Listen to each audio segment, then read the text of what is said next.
So in terms of a definition, and depending on who you talk to, they have differing viewpoints and different areas that they like to stress on. But at its core, in my view, it's really around doing the right things for the stakeholders.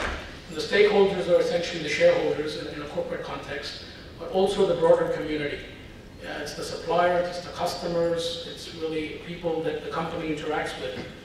And the responsibility principally cast upon the board and the management to discharge their responsibilities in a fair and transparent manner, such that there are checks and balances in place. So that's really what corporate governance is at its heart, in my view.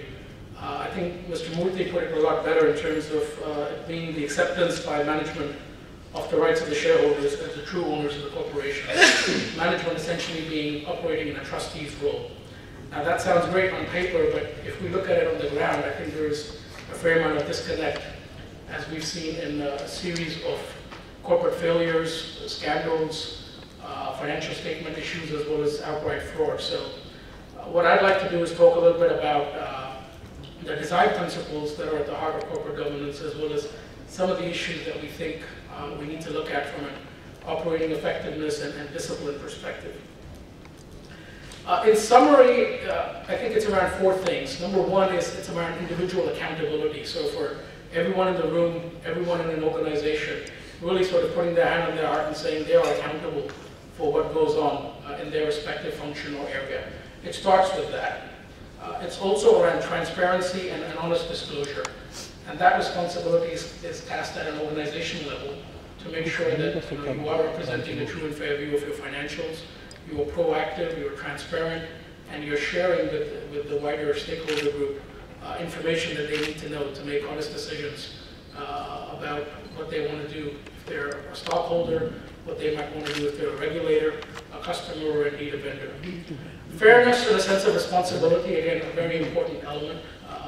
I'm not trying to be more sort of moralistic on this thing, but it is important to recognize that there is a responsibility cast on the stakeholders to demonstrate the right behavior and also around integrity and commitment. But overall, if I look at it, I think, and Ashish mentioned it, it's not really around law. I think the common misconception is it's around laws and regulations.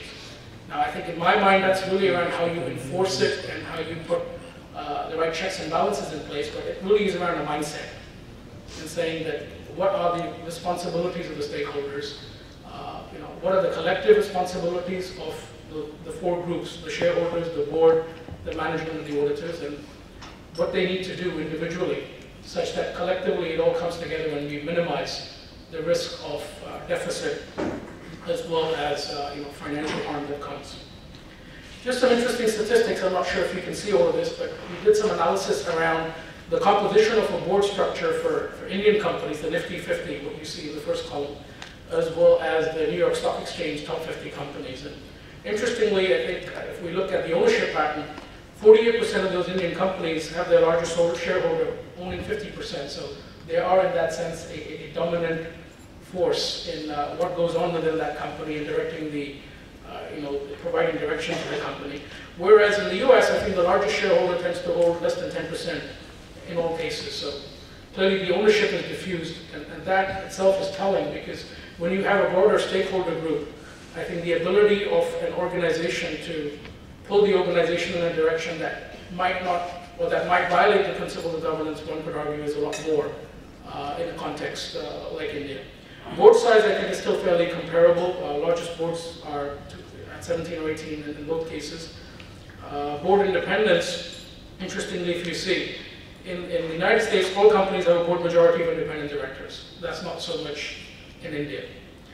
The lead independent director, again, is a very important role, and I think in India it's only in the last 2 or 3 years we're starting to see lead independent directors really come to the fore and play an active role. In the US, 20 companies out of the 50 have lead independent directors. And lastly, on the committees itself, I think while the law requires all listed companies in India to have an audit committee, oftentimes I think the real issue is how independent are those committees? How are they able to effectively discharge their responsibilities? And what powers and duties do they really have?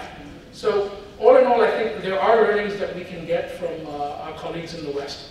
At the same time, I think there is a fair amount of regulation that exists. If we look at Clause 49 under SEBI, or if we look at the new companies bill that's up for ratification.